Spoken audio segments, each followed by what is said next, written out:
Hello, and this is something I considered writing this, as I have sometimes written end of the year summaries of the favorite books that I read that year, and everybody I see uh, on various social media things are doing mostly their favorite movies of the year. Um, but I thought I would do favorite books of the past decade. Uh, Other people, the videos are doing because it's 2020, and so past decade, the 2010s. So these are my favorite books, no particular number. In fact, I'm not even sure how many books I'm going to talk about. I have them, or I don't, or I know which ones I'm talking about, I just haven't counted them. So it's not like a top 10, which for a decade would be appropriate, but I think that I've got at least one for each year, but maybe not, I don't know. And the links to the blog posts about each of these books that there are blog posts for, some of them there aren't, will be in the description below. Um, and occasionally you'll see me kind of reach forward and do this because I still haven't gotten the hang of not letting the computer go to screensaver while I'm doing this. So I will, but I'm going to go in order of the blog posts, which means first doing one that there's no blog post for because I read it in 2010, and it's one of the books that I don't have to, that I'll start with the books that I'm not going to give much attention to because they don't need much attention, and as you will see. But To Kill a Mockingbird, I didn't read it in school. It was never assigned to me, and I didn't read it in college. And we watched the movie a lot when I was growing up, but I never read it. So I finally read it when I was just out of college in 2010, and that was when I think I started to become the reader that I am now, which is to say, not necessarily a great understander of literature, but I just devour it. And I won't say much about it, but I will say that what struck me about it was that it reminded me of the Harry Potter books as far as style and the characters and the feel. And of course, it came 30 years before the Harry Potter books were even conceived, but that's the order in which I got them, and so that's what it reminded me of. Atticus Finch reminded me of Dumbledore, etc. And so, but I don't need to say much about To Kill a Mockingbird because everything has been said about To Kill a Mockingbird, and then more because there was Go Set a Watchman, and that's not one of my favorite books that I read. It was good. It was okay. I liked it more, I think, than most people, but it's not one that I want to highlight, although I did mention it. So that probably counts as highlighting it.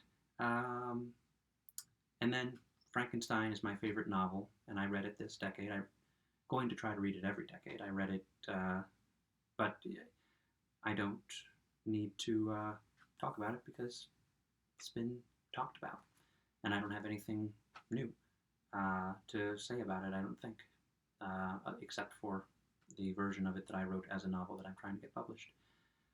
And other books that I don't have here, I recently talked about The Secret Commonwealth, The Book of Dust, Volume 2.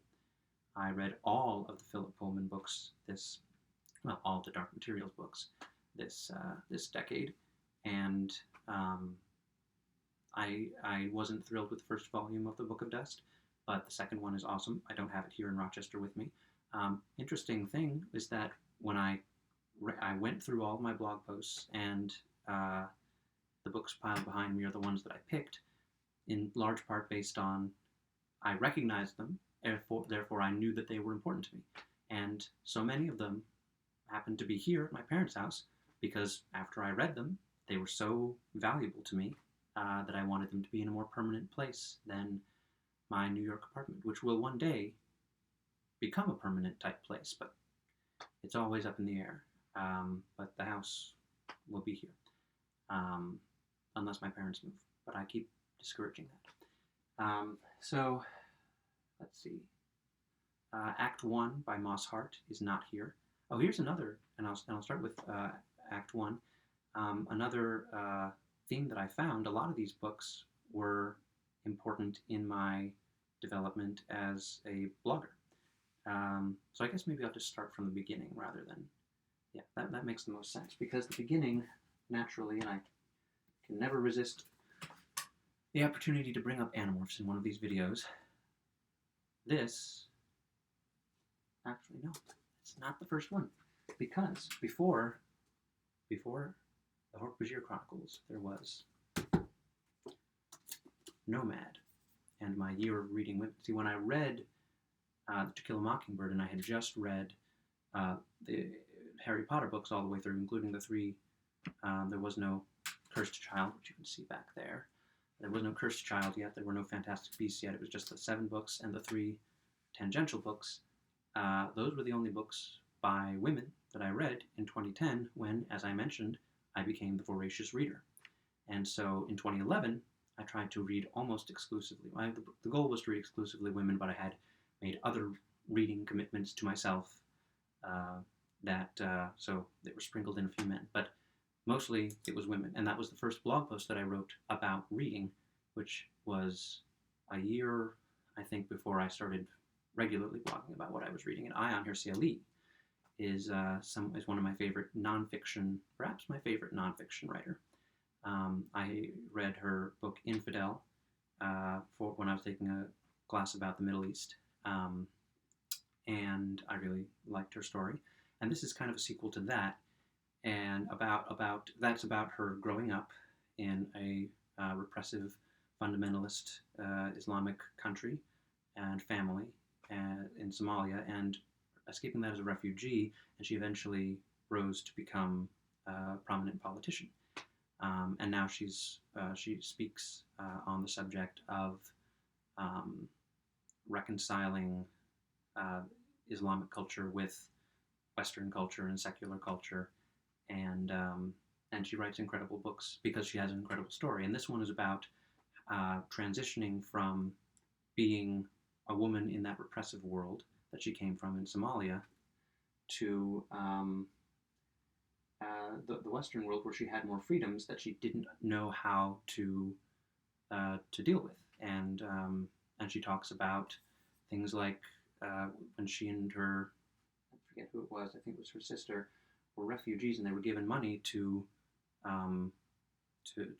furnish a home for themselves, and they spent all of it on a rug because they didn't know how to handle money. It's kind of like Susan B. Anthony's famous "every woman should have a purse of her own" idea. So people need to know how to use money, and she makes reference to musicals, West Side Story and South Pacific in particular, which deal with racism, and how they, let's see, I highlighted it here, but then of course clicking on it makes the highlight go away. Is this the one? It is the one. Well, in West Side Story, and like a lot of musicals about immigrants, it talks about how the immigrant experience, her immigrant experience, the experience of the Puerto Ricans in West Side Story, or at the end of Fiddler on the Roof, the Jews of Anatevka talking about going to America. America looks better. I know we're here, or if you're in America, I'm in America, we're here, we see it in our way, but from these other places, the reason there are people from South America along the Mexico border trying to get in, the reason that a couple of years ago there was a whole Syrian refugee crisis, is because from a distance, at least, to quote my friend Julie Gold's song, "From a Distance," and that's just the title. I'm not going to quote actual lyrics beyond that, but there's our lyrics. From a distance, it looks so much better than the situations that they're in. And so that's it's just an interesting look at the culture through the eyes of someone who's just meeting it as an adult, and whose world has changed significantly. And not this book, but another book, Heretic, is after I had started blogging more about books. I wrote about it. I wrote my blog post, but then I sent it to thehumanist.com, and the Humanist published it. And the editor, it was the first time having a back and forth with an editor, so that was a significant step for me in blogging. So I was kind of rambling. I'll try not to be rambly about the rest of the books, but look into her writing. She's very good. Very interesting. So now we get to this, which is combined with the Andalite Chronicles, which is buried in a box because it's a regular-sized Animorphs book, and therefore less accessible for me to dig out. These books got me blogging regularly because I read them and I thought, oh, I want to write about this. I want to tell the world. At that time, I was reading Hunger Games, and I was thinking, Katniss got nothing on Aldrea. This is Aldrea. And here's a cooler picture of the Andalite and the Hork-Bajir. And I hadn't planned to ever necessarily recollect and reread all of the Animorphs books. But I read this, and then I read the Andalite Chronicles. That's the chronological order that you read, they could be read in, even though they weren't published in that order. And I thought, wow, these really are as great as I remember. This and the Andalite Chronicles I borrowed from a friend, and if you're watching, I've still got them. I'll give them back if you want them. But if you don't want them, they're in safe hands. I'm not going to do anything with them. And obviously it set me off blogging, it set me off recollecting the Animorphs books, and it's just a wonderful thing. And I still think, as I talked about a couple of videos ago, Nickelodeon plus Netflix could equal Animorphs series reboot. We have the technology to do the morphing really well, photorealistic animals with motion capture faces so that the actors can be controlling the faces of the photorealistic animals, like in The Lion King, but probably to greater effect because, well, watch the Lion King live action version. It's not as cute and cuddly as it thinks it is, but that wouldn't matter with the Animorphs. And also, just imagine these two photorealistically rendered in an environment that looks like that, doing battle with other cool-looking aliens. I think that these two aliens, Hork-Bajir and Andalite, they are my favorite alien species, and I've seen a lot. Even over E.T. I like E.T. more than Animorphs in its way, but the E.T. alien, I don't like the E.T. alien as much as I like these aliens. So, I've said a ton about Animorphs, so I don't need to be... What's next? Act 1, which I don't have, it's by Moss Hart. I read it. I have my grandmother's copy from, I think, when it was published in 1960, 61, sometime around there. Very nice fabric cover, pages that don't feel like they're going to come right out of the book just as you turn them or tear. And it was really great to read. The play was happening on Broadway around that time. That's probably why I chose to read it. And there's a character, which is a real person in the book, says something that inspired me to go on essentially my first Atlas Obscura research hunt. Because Moss Hart, his first out-of-town tryout happened here in Rochester, and they never named the theater, but they gave the general area that it was in. And so I started going, like, I know all the theaters in Rochester, and I would look them up, and some of the buildings that are currently, like the Auditorium Theater was originally a, what's the word? Not Mormon. Freemason. Originally a Freemason temple. And the Jiva Theater was something else. I forget exactly what it was before they were theaters. And I think... And you'll be able to read the full blog post. The Lyceum. So it was on, I think, the Lyceum Circuit. It doesn't exist in Rochester anymore. I think there's a hotel or something there now.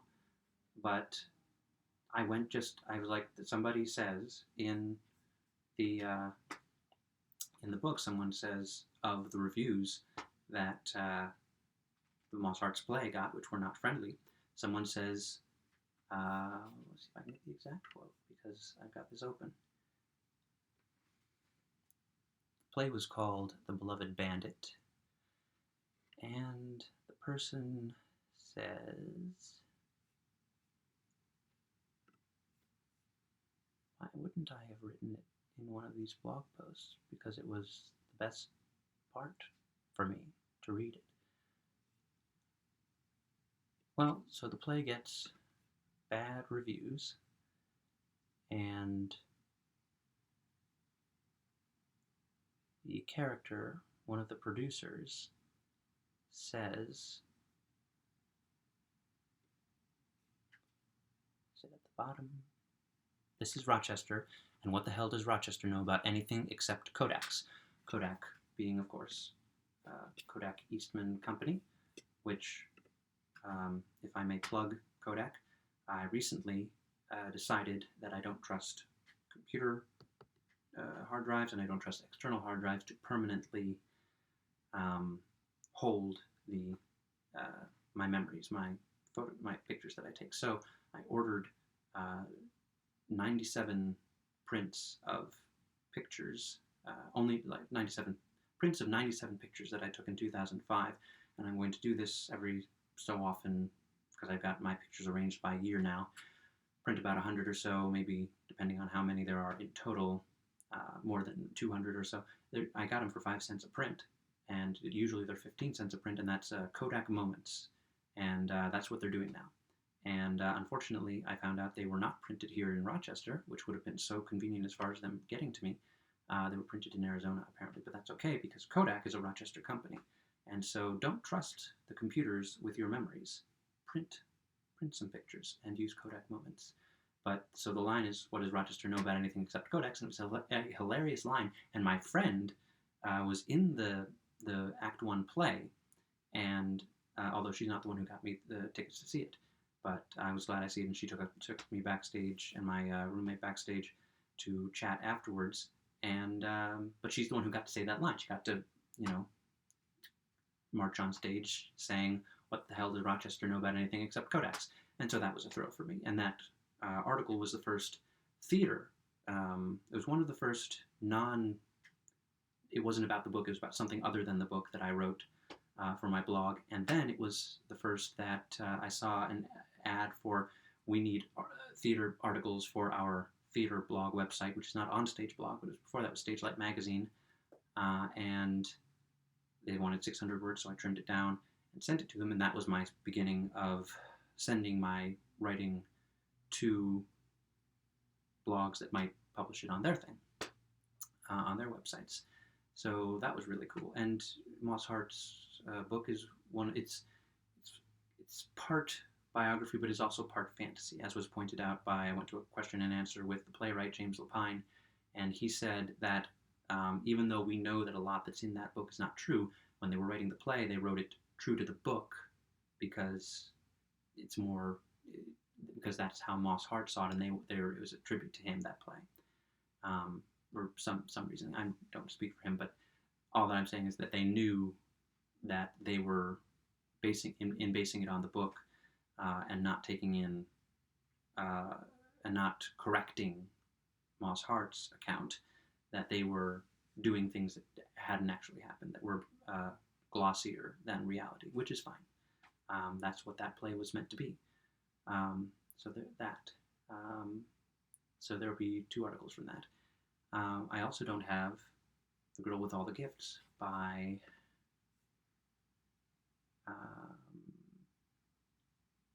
M.R. Carey. And I won't say too much about it. It's a zombie book, and I got it as a birthday or Christmas present for my roommate who loves zombie stuff.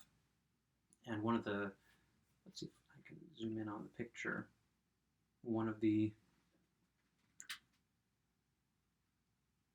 Joss, I think it says Joss, yeah. But one of the blurbs was from either Joss Whedon or Stephen King, someone she loves, who said that it was one of the best, or had praised it, and so that's how I knew it's meant for her. And it's kind of, the zombies are children, or the main zombies, and especially one particular who's kind of a special zombie, and it's the world is handling the zombie apocalypse, but then of course things go a little crazy, and I don't have it here to hold up, but there's a picture of it, kind of a weird picture of it, on the blog post if you want to see it. Highly recommend it. Won't say much about it because it's one of those books you don't want to say too much about, so that the people who read it can experience it as you did. This was also the decade that I bookmark in this. that I started reading Donna Tartt. At the time, The Goldfinch was the hot book, but it was also huge.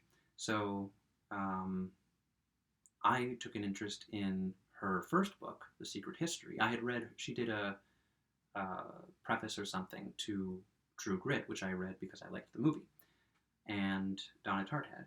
And so um, I took an interest in The Secret History, which was shorter, and it was her first novel. And at the same time that my mom was kind of curious about The Goldfinch, and she's read The Goldfinch, and so we read them both. We both read all three Donna Tartt books over the course of a year, but we read them in the opposite order. And this is the middle book, which I like most out of the Donna Tartt books. Um, its plot is less straightforward than, and its characters less likable um, than the characters. The characters in Secret History, for the most part, are not particularly likable. But in The Goldfinch, there's some very likable characters. I still haven't seen the movie. I'm hoping to see the movie soon. But this is it's kind of a spiritual sequel to Kill a Mockingbird in a way. Um, it's a just a look at the modern in 2002 or so, um, or whenever. I don't know when the book took place. It's been a while since I read it, but just like the decay of families that used to rely on slavery, and you don't feel bad that they lost slavery because you shouldn't, but um, just the direction that they went is kind of similar. If you saw not Gone Girl and Dark Places, Sharp Objects, one of the Gillian Flynn's, Sharp Objects, the HBO, or if you read the book, but kind of like Southern Gothic sort of thing, and the main character Harriet is she's kind of a spiritual descendant of Scout in her determination to do what's right and get the not get the well, I guess get the bad guy. But yeah, I guess I'm not doing this very well. But Donna Tartt in general, it's coming up on 10 years since The Goldfinch, and that's what her schedule is, or has been. Secret History 1992, this 2002, and I think The Goldfinch was 2012 or 2013. So I'm looking forward to the next Donna Tartt, but I'm doing a bad job of talking about this one, so I'll put it down and move on to this, which was originally a book that was assigned for a class that I dropped my junior or senior year of college. I forget which. I think junior, which was Modern British Literature. And I read it to get rid of it. And obviously I didn't, because I loved it. And if you spend a lot of time with me, you probably know that it doesn't take much for me to think that something should be turned into a musical, but this really should. And it's my is what one of the two things. Obviously, Elizabeth Cady Stanton and Susan B. Anthony musical. I want to do that. This is my number 2 that I want to turn into a musical, and it's literally The Sound of Music meets Cabaret, with other elements. But it's a pre-World War II book warning against Nazis, and to give you an idea of how special that sort of thing is, when it was made into a movie, also before World War II, the Hollywood people, and I watched it. It's a Jimmy Stewart movie, and I wanted to like it. They didn't want to offend the Nazis when they made this book, which is Nazis are bad and they're coming for us, into a movie. So that'll give you an idea. But I really want to turn it into a musical. It's about a young woman who is right on the cusp of becoming a doctor like her famous father, but they are Jewish, and she's a woman. So this is something that the higher-ups are trying to not allow to happen. And also, Nazis are on the rise, but there are communists, and they're not getting along, but she falls for a communist, And her brothers, I think, get involved with the Nazis. And again, they're Jewish, or not. Maybe they're not. Well, if the brothers, I think, somehow don't aren't Jewish. Maybe I forget exactly the details. Uh, this is not how you do a decade recap video, and I've been going for 25 minutes, so I should move along. But I should have done my research before I did this. But definitely, if you can find it, it's hard to find. Which is why, even though this one is falling apart, it's still held onto it, and I will turn it into a musical. But before I turn it into a musical, I will be sure to reread it so that I'm fresh on all these details. But I'm pretty sure most of what I've told you is true, and definitely give it a read. And not much to say about this. Every spring, I listen to the music of Great Big Sea. I just associate them with spring. It's very hopeful music, and also music about the sea and nature. And spring is a good time to be into the nature and sea. And Alan Doyle, lead singer of Great Big Sea, and there were 4 guys. I think the band itself is broken up and they do individual things, but maybe they'll do a reunion tour. And this is his background, his life, and in Petty Harbor, Newfoundland, and how he grew up in the fish industry. It's kind of like, even though it wasn't 19th century, it kind of felt like it. And I won't go into details because they were funny but slightly disgusting details about how his house worked and the tiny little town, and how he got into music. I don't read a lot of rock and roll memoirs because I'm not into that, but this one I was very excited about. And unfortunately, I do want to keep this in the neighborhood of a half hour, so I won't go on and on as I did before about other things. I'm going to go a little out of order. Oh, let's see. One more book that I don't have here is Herland by Charlotte Perkins Gilman, I think. Yep, Charlotte Perkins Gilman. And it is kind of what it sounds like. It's, I don't know if utopian would be the word. I think utopian, it's about a utopian society that is all women on a hidden, I think, island.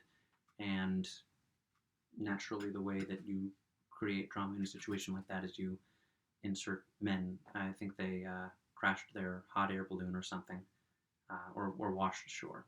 But what I want to say about that book is it's a wonderful book, really interestingly written, and of a piece with so much science fiction of the time. But I've heard there's a chance that somebody, maybe Patty Jenkins or maybe somebody else, wants to do a kind of Wonder Woman spin-off that takes place on Themyscira. And I think it should be Herland, but with the Wonder Woman characters, because it's kind of structured the same as a society, and I don't know if they were planning on having a few men come and crash their party and do that. But I think that Herland, I've wanted to see a Herland movie for a long time, and I think that combine it with Wonder Woman. I mean, that seems to be kind of the trend. Make a modern Western, but have Wolverine be the main character. Make whatever Joker is, but have the comic book villain be the main character. Seems to be the trend. And so make this Wonder Woman spin-off with Herland. Herland is a solid foundation on which to build. I'd love to see that. So back to the books that I actually have here. This is not the copy of Malcolm X's, obviously, because I didn't know which way the cover was, which way it was up. This is not the copy of the autobiography of Malcolm X as told to Alex Haley that I read, but it's the copy that's here. I borrowed it from my roommate's mother, and then I returned it. But my dad had a copy too, and I wanted to have something to hold, and I read it because everyone should read it, but I also was very, very. I love the Denzel Washington Spike Lee movie, and I was surprised to find out that is not one of Denzel Washington's Oscars. Is not for that movie. Um, it seems like he should have won an Oscar for that movie. It's a great, interesting movie. It's one of the DVDs that I feel like I must own, and I've talked about that list. Um, and because I want to be able to watch that movie. It hasn't been streaming for years, and I want to be able to watch it. And so having it on DVD is a crucial thing. It's fast paced, perhaps because it's kind of in the interview format, and he was just speaking as told to Alex Haley, and just the it's 5 or 6 stories in one because he had so many lives in his short life. And when I got to the end, I thought, I really wish that there was more to this story because the trajectory he was on, if he was still alive, he'd be very old, but he'd be one of the most interesting thinkers that we have. And I also learned a bit about the Nation of Islam, and it makes perfect sense to me that the Nation of Islam is now in league with Scientology. I won't look that up. It's the Nation of Islam and their creation myth. But definitely great. It looks like this is the book tie-in cover because I think that's Denzel, and it's got the Spike Lee on the quote on the cover. So anyway, autobiography of Malcolm X. This, you may know the title Carol from the movie with Cate Blanchett and Rooney Mara, which is a great movie. But it's previously titled The Price of Salt by Patricia Highsmith. And I loved the movie, and usually I don't necessarily care to read the book after the movie, although obviously with Malcolm X and others of these, that was a thing that I did. But it's a even more beautiful book, possibly, than the movie. The character Rooney Mara plays is not a photographer as in the movie. She's a theatrical set designer, so that was one reason why I was curious about the book. That's a different enough thing that I was curious to see how that played out. Although photographer is, I guess, more of a cinematic thing. And in the interest to keep going, I've got one more, possibly most important, or, well, the one you're least likely to know about, and the one I most likely want to recommend, published by the University of Michigan Press, Isadore's Secret. It was recommended to me by a guy at a used bookstore on River Street in Manistee called Ann's, and I got it, and I didn't read it until my next visit to Michigan. It's very short, but it's like the Erik Larson books, The Devil in the White City, and the Nazi one, In the Garden of Beasts. It's true crime about northern Michigan, and I read it. And then on that Michigan trip, we went up to where Isidore, town in Michigan, is. We were going up to Leelanau and Sleeping Bear Dunes area, but it's up there, and we found the church that the book is about. That was